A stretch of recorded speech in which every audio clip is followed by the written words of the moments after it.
game in Montana, in the fictional county of Hope County, where a fanatical doomsday cult called the Project at Eden's Gate has overrun everything. They've kidnapped people. They've stolen all the land. The father, Joseph Seed, the leader of the cult, believes that the end of the world is coming, and so he's preparing his family for that inevitable collapse. Now, it looks pretty peaceful right now. It is. Well, we're in Falls End, which is one of the communities, one of the towns in the game. It's just been liberated by Alex, who's playing the game. Shout out to Alex, everybody. Yeah. In the Twitch chat, I want to see you throwing up the claps. Alex is over there. If he dies, give him the thumbs down. Yeah, when we decided, we want to bring Far Cry to America, it's, there needs to be some level of believability. It needs to feel like the world is lived in. We're walking around the house here sort of showing a typical Americana. There's not a lot of people in the town right now because, like I said, they're all been kidnapped. And so it's up to the player. That will bring down population. Yeah, it's up to the player to sort of bring the communities back, build a resistance, build an army to fight against the cult. Was it a tough decision for you guys to come to America? I don't think so. It's something that the team has really been wanting to do for a while. The question really was, what's a space that feels Far Cry-ish? Right. We've been to Kyrat, we've been to the islands in Far Cry 3. We've gone back in time. Yes, we have gone back in time to Primal. But I think trying to find a space that felt dangerous, a little bit unexplored. Sure. A place that just feels like a wilderness, like a frontier. That really is Montana. We sent a team up there to sort of do a little investigation, do some recon, and immediately they fell in love with it. They said, the people, the landscape, everything sort of feels very remote and Far Cry-ish. And then it became, okay, well, what's a cool villain that could sort of... Well, that's what's fascinating for me, being a Far Cry fan, right, is the fact that I'm a fan of America as well. And I wanted you guys to do something here, but Far Cry doesn't work in Chicago. Yeah. What are you going to skin in Chicago to make a wall in? It doesn't, rats? That's about all we got. Not a lot of bears, not a lot of wolves around Chicago. But the rats are pretty big in Chicago. Exactly, I know. Shout out to Boomer, there he is. There he is, good boy. I have a little plush of him right here. You don't see it yet, but I'm petting it. There it is, talk about Boomer. You have so many... I don't think there's been a Far Cry that's had a pre-release run-up like this that's had so many characters already identifiable, right? Yeah. I think Far Cry in the past obviously has been it's been known for its villains, right? Frost, Pagan Min. It's very much been about you versus the villain. This time around, we wanted to bring the community into the fold, bring your friends, your allies, the people who are going to fight with you against this cult. How can we showcase them? Building people like Mary May, who owns the Spread Eagle, that will walk. Has she thought about changing the name? Well, because it's a great name, but it does. There's a connotation to it that I don't. But the thing is, it's that sort of, the bar was named by her father, who wasn't maybe the most PC guy, maybe a bit of a misogynist, a bit of an asshole. But the thing is, you talk to Mary in the game, you get a bit more of her backstory, and I think for her, she's like, yeah, I hate the name of this bar, I think it's stupid. Nice. But at the same time, it's part of my dad, so that conflict of if I change the name, am I sort of getting rid of something? Yeah, exactly. People are complicated, people are complex. And so that's her. Wait, who's Casey Segal? Casey Segal is the cook of the Spread Eagle. You guys are the worst. So if Nick Scarpino was watching this, he'd be, I'm just the cook. Casey, lowly cook. Casey will give you some recipes. He'll send you on some hunting missions. And he'll also drop some wisdom bombs. Does he talk? Does he do the I'm just the cook? The lowly cook line? He's just a cook. All right, okay. But does he say it? I want him to say it at some point in this video. Don't ruin the whole thing. I got to buy it. When it comes out. Doesn't matter if he says it. He's got the hair. So, Mary's role is giving out quests, keeping you ingrained. But she's one of your partners too. Yes. She's one of the members of the community. She's one of the community leaders. So. The people that you meet in the game, they're all a member of the Resistance, right? They're all sort of trying to fight back against the cult. Mary, Pastor Jerome, they're sort of sending you out on quests to say, hey, people have been kidnapped, or we need these convoys taken down, or I need a truck my dad's truck to take them back. Then there's guns for hire that you'll meet as you explore the world. People like Grace Armstrong or Nick Rye, who showed off in So what's the difference between Resistance and Guns for Hire? The Guns for Hire are part of the Resistance, but the thing is, the Guns for Hire, they're going to be your persistent buddies throughout the world. Okay. So Mary and Jerome are always going to stick around Falls End. Drew, you shut up now. Who it is? It's Jerome Jeffries, everybody. Yeah, round of applause. baby. Martin Roach making his debut here. Yeah, baby. Testament, wrath, fury, vengeance, we saw it all. That's you. But You did I hope that. there's compassion in you too. That's a beautiful voice. I can't tell if Pastor Jerome would have made me go to church more or made me go to church less. If he greeted me with a shotgun at the door. Well, see, he's not about making you go to church. He's just making you think about it. Okay, that's all he wants to do. Spiritual things, shall we say. Where do we find Pastor right now? Where do you find right now? This is his church. Yeah. This is his place.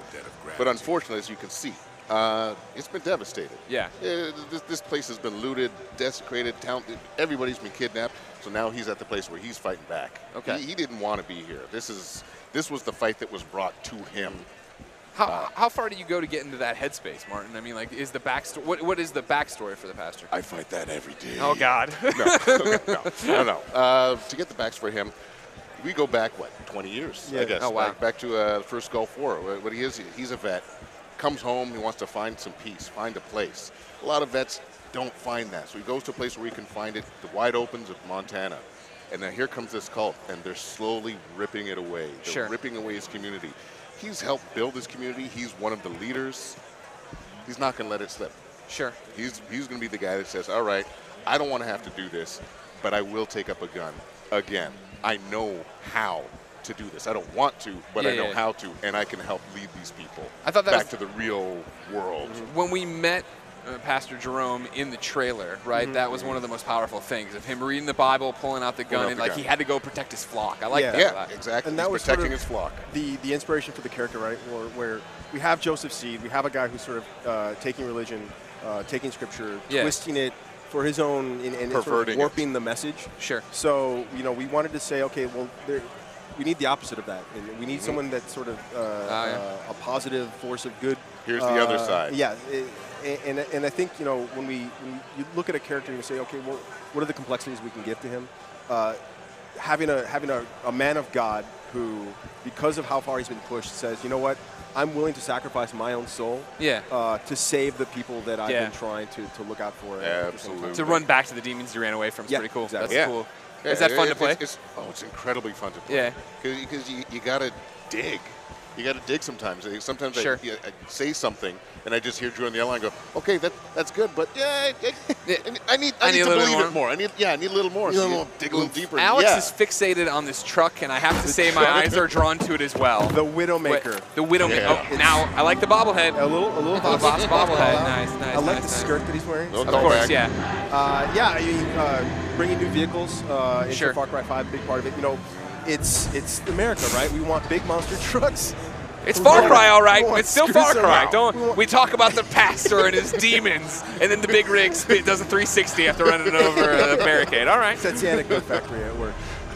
So we see a bit of the cult up here. They're roaming the countryside. They're going into towns. They're taking people hostage and executing them. And Alex is going to take them out. Oh, he's going to throw some bait. So, I mean, this is just the kind of stuff as you're exploring the world, you're meeting people. There's a bear that's now showing up. Is that a bear? Yeah, that's a bear. It's a bear. It's Far Cry. It's still very much Far Cry. Anything can happen. That would just be a rat in Chicago, so it makes sense. Yeah, why you're running over here doing this. No, but as you explore the world, these are the sort of encounters that you're going to find. Nothing's sort of scripted. Everything's systemic. Well, that's always been the power of Far Cry, right? Exactly. Where it is the fact that you guys, I think, are make what a sandbox game. What you make sandbox games that are fun to play because that is the story. Yeah, we can all go off and do the same mission, the same objective, but we're all going to do it different ways and have different things along the way. It's about giving the players all the tools to sort of really just go off and cause as much mayhem and havoc as they want. Right. Boomer just steal a gun for you? Nice. Dang right he did. That's what Boomer's all about. Gives everybody the freedom. But yeah, so the world, we wanted to focus on a more non-linear approach with the story this time. So we had talked to Mary May earlier, who had mentioned that Nick Rye, who lives down the road, was having some trouble with the cult. Maybe you want to go check on him. We're not guiding the player this time around in terms of you've got to do this mission, and then this mission. So the objectives are just like in any order you want. Yeah, and the thing is, like with Fall's End, this could be one of the first places that you go to in the game. It could be one of the very last. Gotcha. After the opening of the game, you're sort of dropped in the middle of the map, and you're just okay, just go. Go where you people, want. Go explore. Yeah, go figure out, build your resistance the way that you want to take down Joseph Seed in the cult. Interesting. So that if there's no real way to be like how far into the game are you right now? Yeah, you can tackle this in any order. Interesting. So yeah, Nick's having a bit of a trouble at his airfield. The cult has come in here. Nick's wife is pregnant with child. Okay. She's Nick was the guy with the crop duster from the trailer track. Exactly. So he's got a plane. He's trying to figure out a way to get his family to safety, right? And the cult, like I said, Joseph Seed believes that every single soul in Hope County has to be to be a part of the cult, to be put into their bunkers to save themselves from this coming collapse. The power of and Boomer. a lot of people don't like being in a cult. Yeah. So they're going to fight back. There we so go. We took care of that problem. I love what Boomer just did there. Goes up and takes the badass gun and brings it to you. That's just That's what he's all about. That's perfect. And there's Nick. So then Nick is part of the resistance. Right, Okay. exactly. Just like Pastor, just like Yes. Mary. Okay. And the thing, you do a couple quests for Nick. Yeah, you prove that, you're willing to fight for him, and he says, okay, you know what, I'm going to be on your side. I've got a plane. I'll be able to sort of take this guys and watch your back. Nice. Yeah. But for right now, Nick has his plan that he's going to fight back at the cult, blow up some silos where they're sort of storing some explosives. But again, his wife is like, you're not going to stick your neck out there. That's too stupid. So he talks to you and says, you know what, maybe you want to take care of that problem for me? Go Alex, fly be my careful. plane. Hold on. We got wolves. We got wolves. Good job, Alex. There we go. Yep. So there's Nick's plane. But I think for that, we might go do a little fishing. See, and this is one of the things you got when I was talking before. You have such diverse landscapes, and now you have to come up with what kind of animals would be out here. Yeah. Fishing's brand new. Yep. What else do you have in terms of everything else that's happening? I mean, it's fishing, hunting, giving the player sort of. Far Cry is all about big action all the time, like there's insanity happening every minute.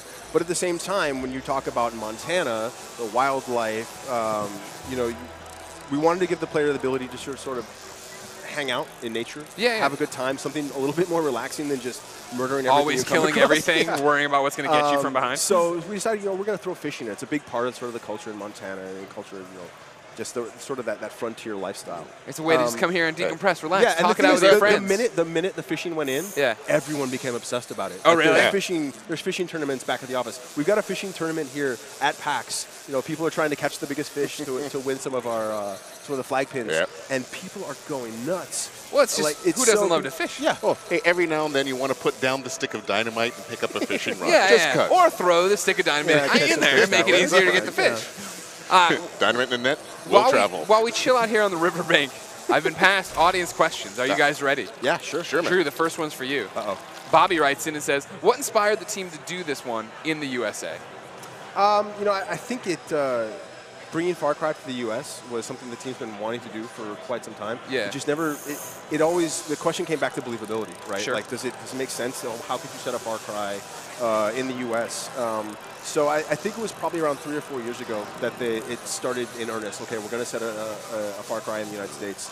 And it just built from there, right? And I think that the sort of the current times that we live in, and the current state of things, all of a sudden Far Cry in the U.S. seems way more believable than of course, right. There's definitely two sides of it everywhere now, you know what I mean? Was Montana the first and only choice, or what? Did you guys toy around with the idea of a city? There were a couple different ideas on where to take it, but like I said, the minute the team went to Montana, it was like, oh no, this is it. So there's some other ideas in the back pocket, but we'll save those for later. Those went away real quick. Yeah, it really did. All right, Martin. VIRAGOXV535 writes in and says, is that your natural vocalization, or did you rehearse to master a priest tone? What do you think? That's my natural vocalization. It is pretty close to my natural vocalization. You seem so happy and lucky. You're so happy-go-lucky right now, then. Yeah, right now. But basically this way. He's a big authoritarian. Yeah. I'm a father, so I got to put on that kind of voice from time to time. Sure, dad voice comes out. Oh, absolutely. You got to lay it down. Yeah. And Pastor lays it down. How long have you been laying it down for with your kids? I've been laying it down for 18 years. Yeah, it's natural. Yeah. That is a natural voice to this point. Yeah, you understand. I just do it. Yeah. You're like, okay, what am I trying to do? Because usually when you're talking with somebody, back and you forth. get it. But you're just like, what am I? Yeah. Okay, no, I'm motivated. I'm telling him to do this. I'm asking him to do this. I'm begging. Do you like that challenge?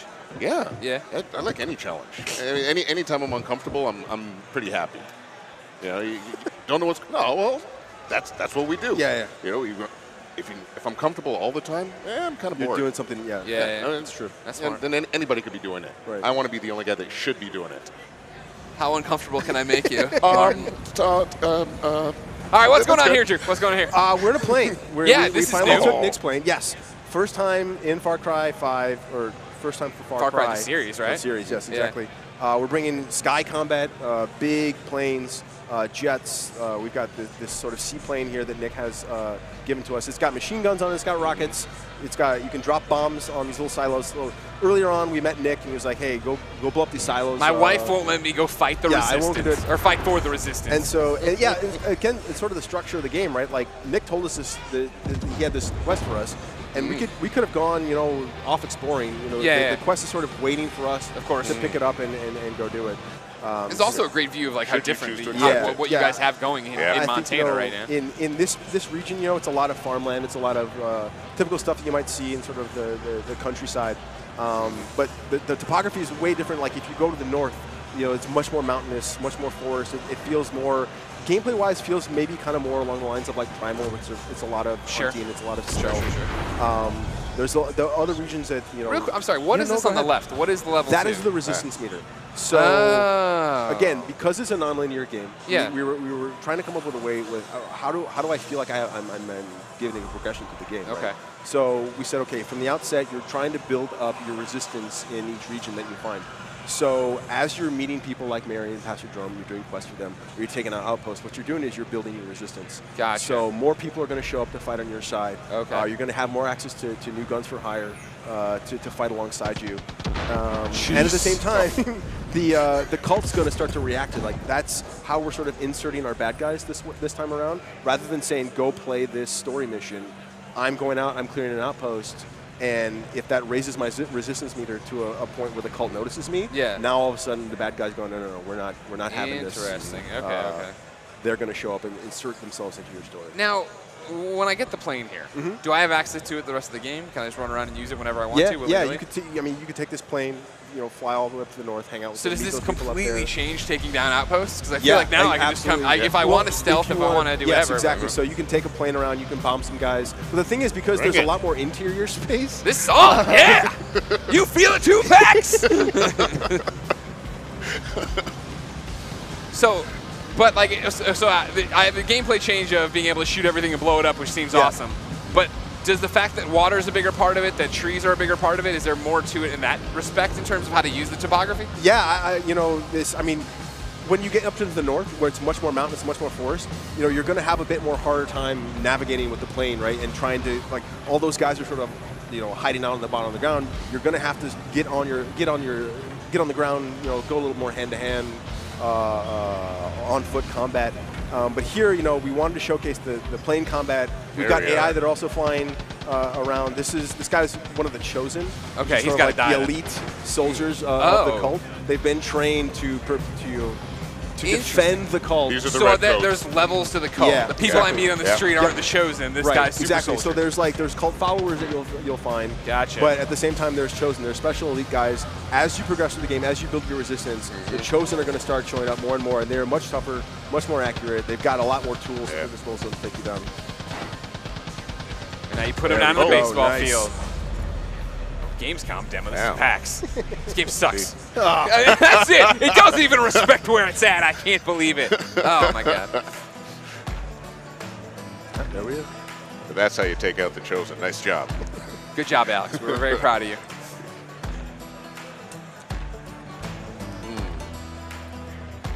Look at